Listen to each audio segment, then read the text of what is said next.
Thought I would share my garden. It's not what I had imagined. I feel like I've lost a lot. I've spent a lot of hours out here trying to do the back to Eden style gardening and choking out all the weeds because this is our first time. It's all grass and alfalfa fields, so I felt like I would be totally chasing grass if I watered here. So I'm doing the no dig method. It's either called the back to Eden style gardening. And my tomato plants, they're starting to look better because I think it's getting a little bit cooler and we had a lot of rain. So they are setting fruit, as you can see, finally. I was feeling a little bit frustrated, so I had to just step back and let it do its thing. So I'll just show you some of my tomato plants are all only about knee high, which normally my tomato plants are at least waist high and already bearing fruit by now. But I've never gardened here. It's a different climate.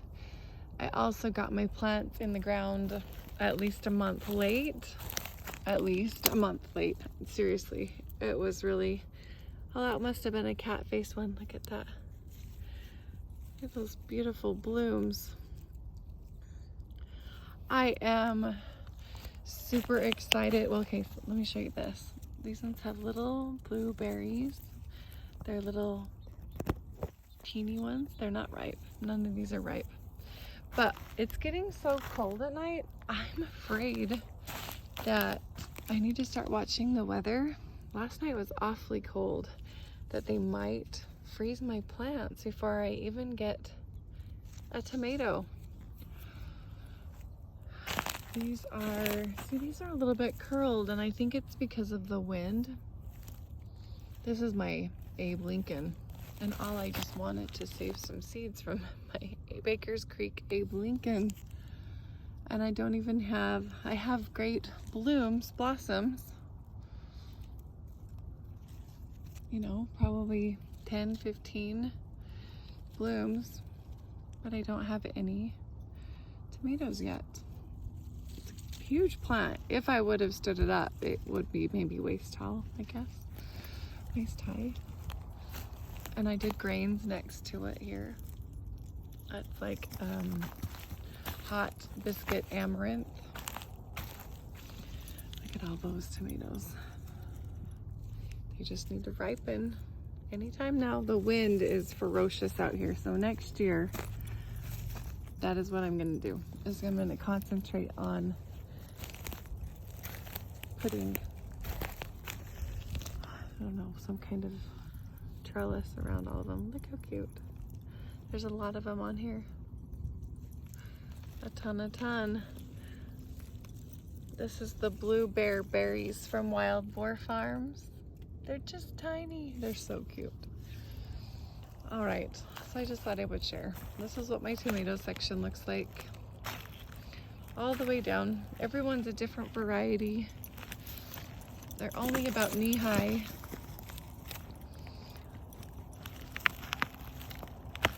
But they're great plants. Look at that. They look really good. Really good.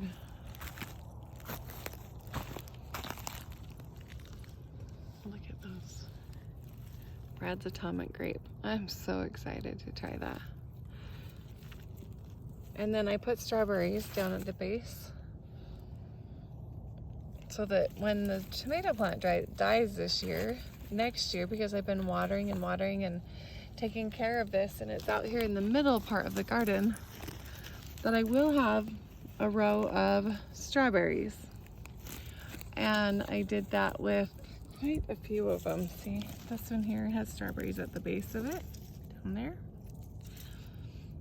It was such an effort to keep this watered and tend it, and that I decided to double up at the base of my plants.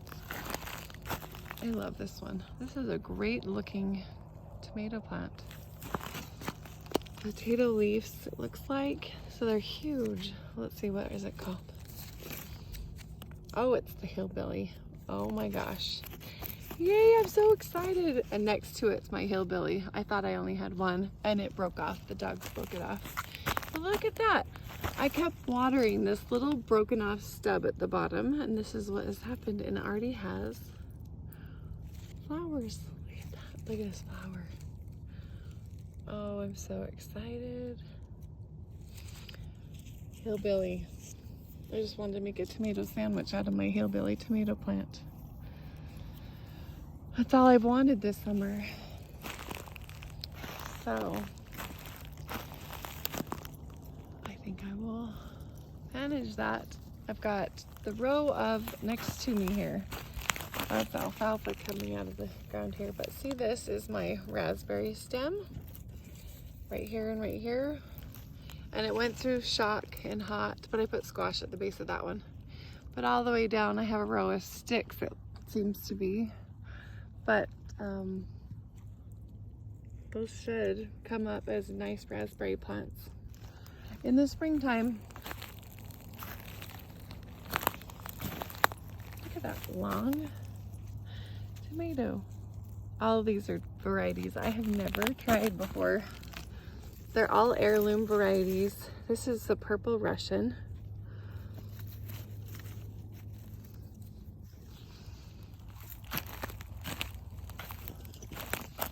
This one is, oh, I'm so excited. This is the Crushed Heart. Look at that. Look at the shape of those tomatoes. Isn't that neat? Oh, that one's touching the ground, so it's getting yucky. But they're the shape kind of, they're supposed to be kind of the shape of a heart. And they have beautiful flowers on them. Awesome.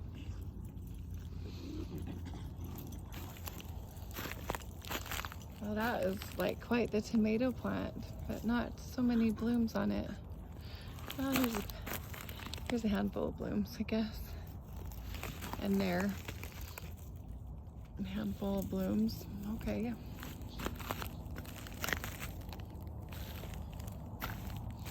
There's lots of tomatoes on there. Just let them ripen. This one is not happy. I don't know why. He's yellow and not happy. Ooh, those are gonna be nice. Check that out. Look at those blooms too. Ooh. Look. Oh my gosh, look at that. Look. This is the other one I'm super excited about. It is a heart-shaped one also. I did two different varieties of hearts. Let me see, sorry, I have to walk in a circle. Oh, it's the Crushed Heart. I thought this was the Hungarian heart. This one is also Crushed Heart. Super excited. Oh, look at that bee. You're welcome here anytime, Mr. Bee. I love seeing pollinators out here. I want to get my own beehive going. So there's plans for next year, I guess.